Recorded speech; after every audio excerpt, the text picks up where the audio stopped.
સુરતના લીંબાદ પોલીસ મથકમાં હત્યાનો ગુનો નોંધાયો હતો, જે ગુનામાં છેલ્લા 15 વર્ષથી નાસ્તા ફરતા આરોપી સુરત શહેર એસઓજી પોલીસે ઝડપી પાડી કાયદેસરની કાર્યવાહી હાથ ધરી હતી।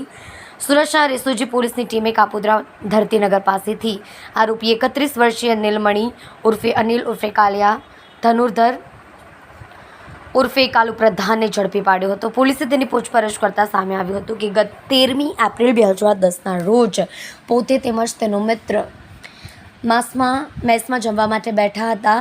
તે દરમિયાન તેના મિત્રનો અમૂલ ઉર્ફે અમિત સાથે ઝઘડો થયો તો પોતે તેમજ મિત્ર મુરલી તેને છોડાવવા જતાં અમૂલ ઉર્ફે અમિત તેની સાથે ઝઘડો કરવા લાગ્યો હતો। પોતે અને તેના મિત્રએ સંચા મશીનના ફટકા તેમજ મસાલા ખાંડવાના દસ્તા વડે માર મારતા અમૂલ ઉર્ફે અમિત બેભાન થઈ ગયો હતો। બાદમાં પોતે ગભરાઈ જતાં કપડાના ટુકડા વડે ગળે ટૂંપો આપી હત્યા કરી નાખી હતી।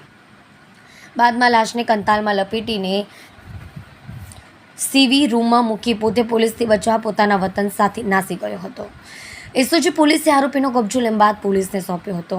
સુરતના વરાછા પોલીસ મથકમાં વર્ષ 2022માં ગેંગરેપનો ગુનો નોંધાયો। આ ગુનામાં 2 વર્ષથી નાસ્તા ફરતા આરોપીને સુરત ક્રાઇમ બ્રાન્ચની ટીમે ઝડપી પાડ્યો હતો।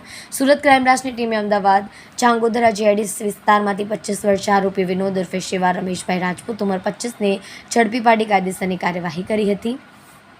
વર્ષ 2022માં હાલમાં પકડાયેલો આરોપી અને તેના સાગરીત મોનુ રાજપૂત અને મીના રાજેન્દ્ર વરાછામાં રહીને હીરા ઘસવાનું કામ કરતા હતા। દરમિયાન આરોપીએ 15 વર્ષની કિશોરી સાથે મિત્રતા કેળવી હતી। આરોપી મીના રાજપૂતે કિશોરીને પોતાના ઘરમાં બોલાવી તેણીને ચામાં કેફે પીણું પીવડાવી અર્ધબેભાન કરી હાલતમાં પકડાયેલ આરોપી તેના સાગરીત મોનુ રાજપૂતે બદકામ કર્યું હતું। ત્યારબાદ પણ મીના રાજપૂતે 15 વર્ષીય કિશોરીને તેના ફોટા પાડી લીધા હોવાની ધમકીઓ આપી વારંવાર મળવા બોલાવી જાનથી મારી નાખવાની ધમકીઓ આપી હતી। બંને બદકામ કરતા આવ્યા હતા। આ દરમિયાન કિશોરીના પિતાનું અવસાન થતાં તેઓ વતન મધ્યપ્રદેશ ખાતે ચાલી ગયેલ હતા અને પરિવારજનોની જાણ કરાતા મોરેના મહિલા પોલીસ મથકમાં આરોપીઓ વિરુદ્ધમાં ફરિયાદ જાહેર કરી હતી।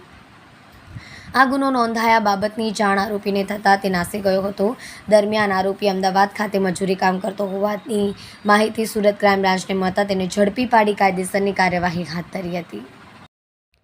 કલ્પેશ રાણા સાથે જોતા રહો ન્યૂઝ 9 ગુજરાતી, સુરત।